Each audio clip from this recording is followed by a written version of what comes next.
You know something? We have good news. The transition to zero carbon is underway. Better yet, it's gaining momentum.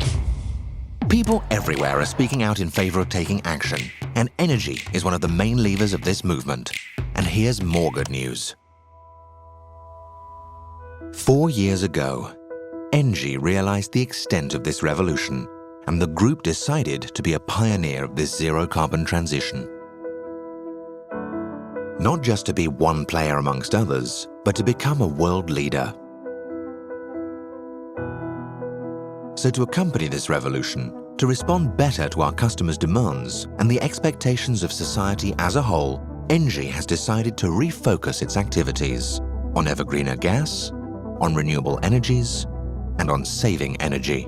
At the same time, Engie has turned away from coal and the exploration production of natural gas.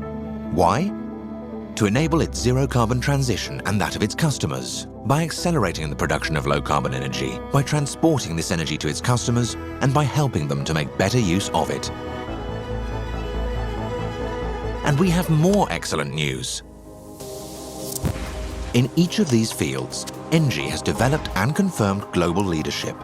For the past 4 years, there has been no end to the great news to which Engie's expertise has contributed.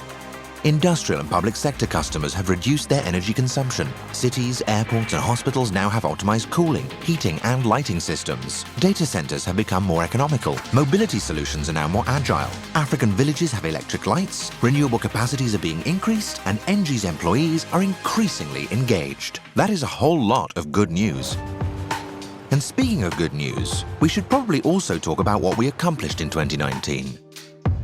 For example, we could mention the energy efficiency contracts with the Canadian government and Iowa University, the eco-district in Montreuil, the solar power plant in Katu, South Africa, or even our position as France's leader in biomethane, and the improved availability of our nuclear power plants in Belgium.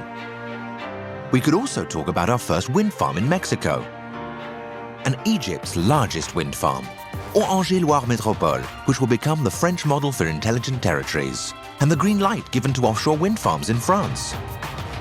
We should also mention the acquisition of TAG in Brazil, or the supply of 100% renewable energy to L'Oréal, as well as the closure of coal power plants in Chile and Peru.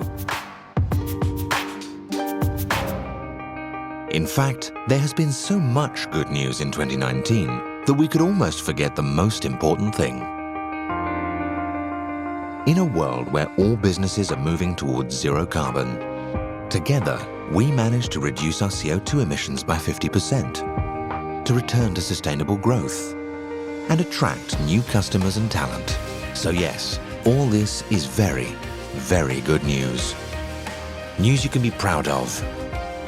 Proud for Engie, proud for today, and proud for tomorrow.